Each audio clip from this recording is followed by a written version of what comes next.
नमस्कार। मेरा मंच मेरी बात से मिल गया मुकाम बोल रही हूँ। आज तकरीबन 3 बजे के करीब दोपहर को श्री राहुल गांधी जी ने संजय राउत और सुप्रिया सुले जी के साथ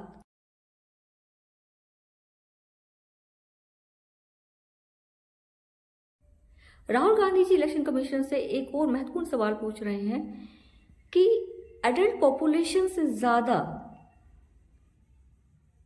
वोटर्स, रजिस्टर्ड वोटर्स पॉपुलेशन से ज्यादा मतदान हुआ है। वो कह रहे हैं 102% मतदान हुआ है, 102% मतदान हुआ है, वो ऐसे बता रहे हैं। जबकि आप और हम सब देखते हैं कि चुनाव में मतदान का प्रतिशत अगर 60% जो होता है, 60% जो होता है, वो भी बहुत अच्छा माना जाता है। और कभी भी भारतीय इतिहास तो छोड़िए, मुझे लगता है पूरी दुनिया में कभी भी कहीं भी 90% भी मतलब वोटिंग नहीं हुई होगी। अच्छे से अच्छा वोटिंग परसेंटेज भी हिंदुस्तान में मुझे लगता है 80 से ऊपर नहीं गया होगा कभी भी, क्योंकि मैंने कई दफ़ा चुनाव कवर किए हैं, बहुत बड़ी स्केल पे नहीं, छोटी स्केल पर ही। पर वैसे भी जो डाटा आप लोग देख रहे हैं तो ये बहुत ही अचरज की बात है कि 102% वोटिंग हुई है। इतना महत्वपूर्ण मुद्दा है। और दूसरी तरफ आप पार्टी ने इल्ज़ाम लगाया है कि उसके एमएलए को खरीदने के लिए बीजेपी के जो नेता हैं वो 15 करोड़ ऑफर कर रहे हैं 15 एमएलए के लिए, कुछ इस तरह का है। और पर वो कोई कॉन्टैक्ट नंबर नहीं दे रहे, नेता का नाम नहीं बता रहे हैं। ये सब अजीब सी बातें चल रही, जबकि कल दिल्ली चुनाव का नतीजा आना है। तो इन खबरों का कोई भी महत्व नहीं है। पर इसके इन खबरों के जवाब में, जो आपके एलिगेशन के जवाब में बीजेपी वालों ने इलेक्शन कमीशन के पास गए हैं, उन्होंने कंप्लेंट की है। और फिर एसीपी जो है वो आपके किसी नेता के रेजिडेंस पे आए हैं। और फिर संजय सिंह जो है वो मीडिया को अपडेट कर रहे हैं, वो कह रहे हैं सारे कैमरामैन आ गए हैं ना, और इस तरह का सब चल रहा है। संजय सिंह जी के बाइट लिए जा रहे हैं एक ऐसे मुद्दे पर जिसमें उन्होंने कुछ भी ना कॉन्टैक्ट नंबर दिया है, ना नाम बताया है नेताओं के, बस इल्जाम लगा दिया है। और उसको इतनी बड़ी खबर बनाकर नेशनल चैनल्स पे चलाया जा रहा है। और इस इतनी महत्वपूर्ण खबर को दूसरी साइड, जो महाराष्ट्र की इतनी महत्वपूर्ण खबर है, लोकतंत्र की सांसें हैं, लोकतंत्र की सांसें हैं, वोटर्स का सही होना,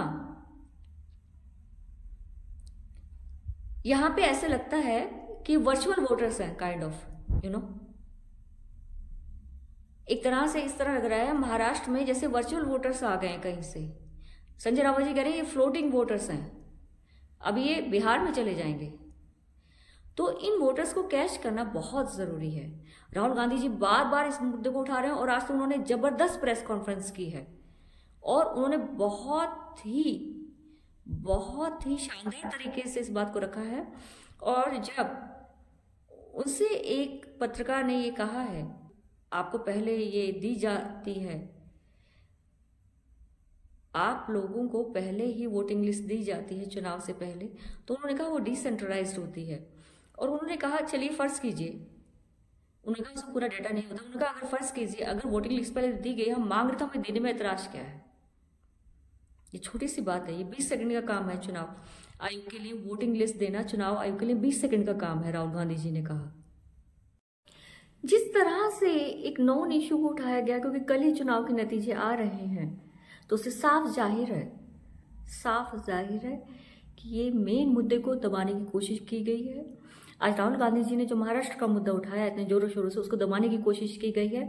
और चैनल इस न्यूज को चला रहे हैं, जो आप पार्टी और बीजेपी की बीच की रंजिश जो है, ये बेहद खतरनाक है लोकतंत्र के लिए। जब इतने महत्वपूर्ण मुद्दों को छुपाया जा रहा है और फिजूल के मुद्दों के ऊपर बहस की जा रही है सभी चैनल्स पे, चैनल्स को तो मौका चाहिए मुद्दे छुपाने का।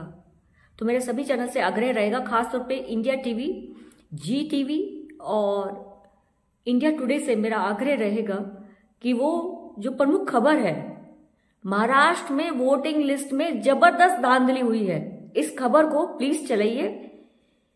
आप लोकतंत्र के चौथे स्तंभ कहलाते हैं, कभी तो थोड़ा सा ठीक खबर चलाएं आप हमेशा प्रमुख खबरों को छुपाने के लिए क्यों उत्सुक रहते हैं। जय हिंद, जय भारत।